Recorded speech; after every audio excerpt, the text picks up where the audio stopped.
At an Army Air Force base in Arizona, women mechanics learn to service the big bombers, receive expert instruction in every phase of aircraft maintenance.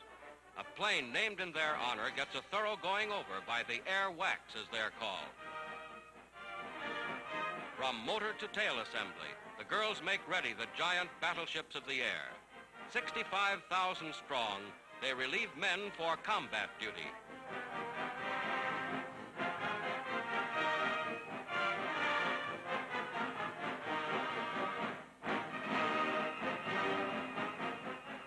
Today, the WACs are serving with the armed forces in every major theater of war.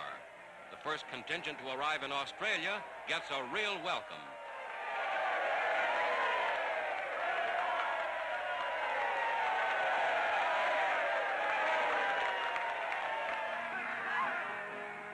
Reporting for duty half a world away from home, these United States Army women are making a vital contribution to the cause of the United Nations.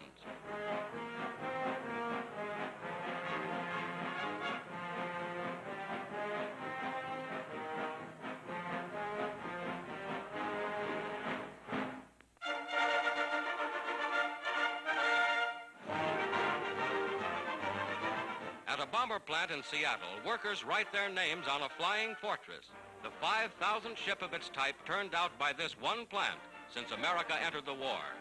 Many other plants are also building these ships. 5,000 since Pearl Harbor, a graphic indication of the vast bomber production of the United States. Already this completely autographed ship is in action over Germany.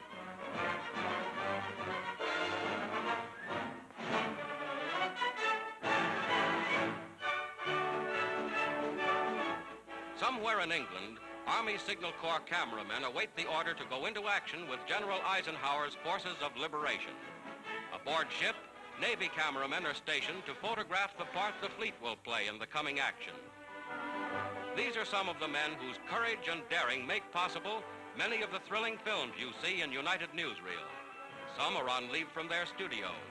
Others are on active duty as members of the armed forces. All are ready to record the picture story of the war's greatest drama.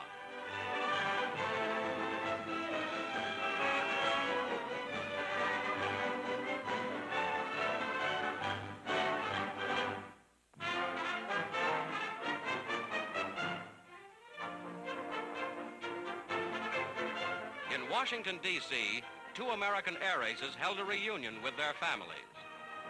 Captain John Godfrey, shown here with mother and father, shot down 29 Nazi planes. Captain Don Gentili's score of 30 Nazi ships downed makes him the leading American ace of the European theater. Home for Captain Gentili is Piqua, Ohio. Population 20,000. Piqua is a typical small American city. A service flag hangs in the window for Don, and here is his welcome home. Sister Edith is so happy she can only hug her brother for joy.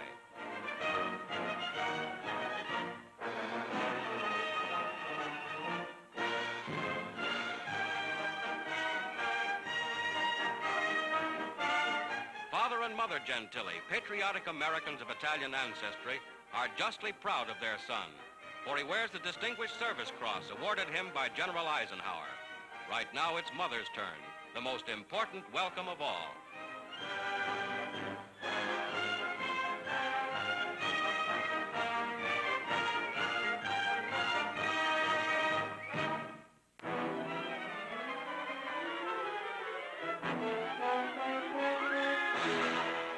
From the air, the shattered town of Cassino is little more than a name on a map after 6 months of savage battle for this key bastion on the road to Rome. Now Allied bombers strike deep behind Nazi lines, confusing the enemy's transport and foreshadowing a new Allied drive. North of Rome, bombs hit 2 important bridges.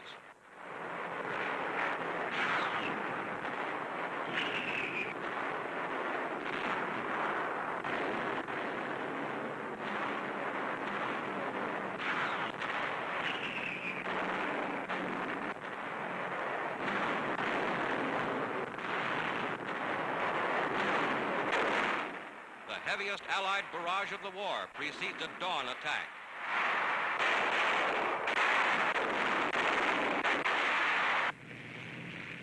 British motorized forces plunge forward in the final battle for Cassino. With vital aid from French and Polish troops, they have encircled Cassino, cutting it off from the main German armies.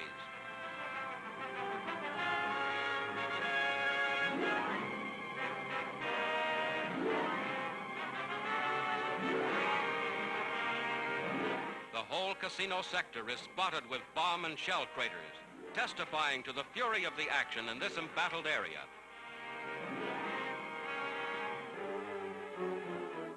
The first prisoners stream to the rear. Bowl-shaped helmets identify them as parachutists, so-called Green Devils, members of the German 1st Parachute Division.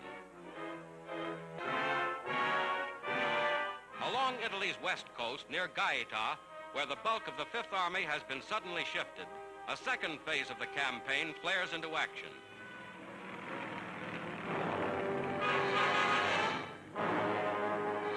Driving through Minturno, Santa Maria Infante, and Terminoli, U.S. infantry moves toward a junction with forces 60 miles away at Anzio.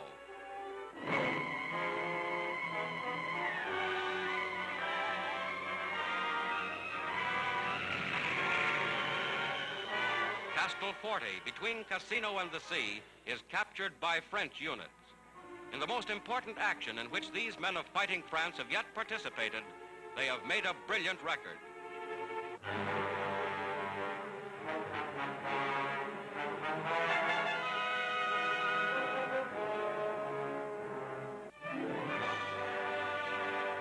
These are Italian refugees, freed from Nazi-held areas. In their faces is graphically written the grim effects of fascist rule and years of war. American and Allied troops do what they can to aid them.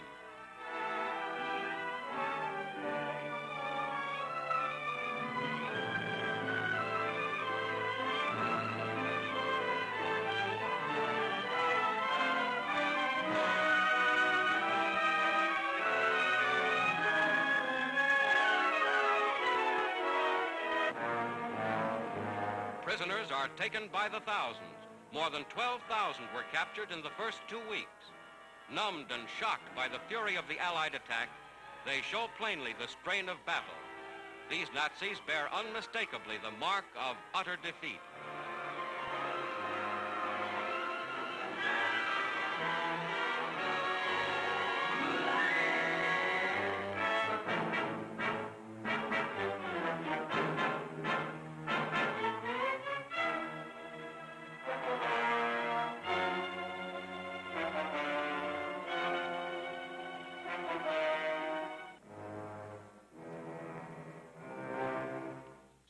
Along the ancient Via Casalina, the surge of Allied power rolls north. Whether the Nazis retreat further or choose to stand and fight, the enemy has taken his worst defeat in the entire Italian campaign.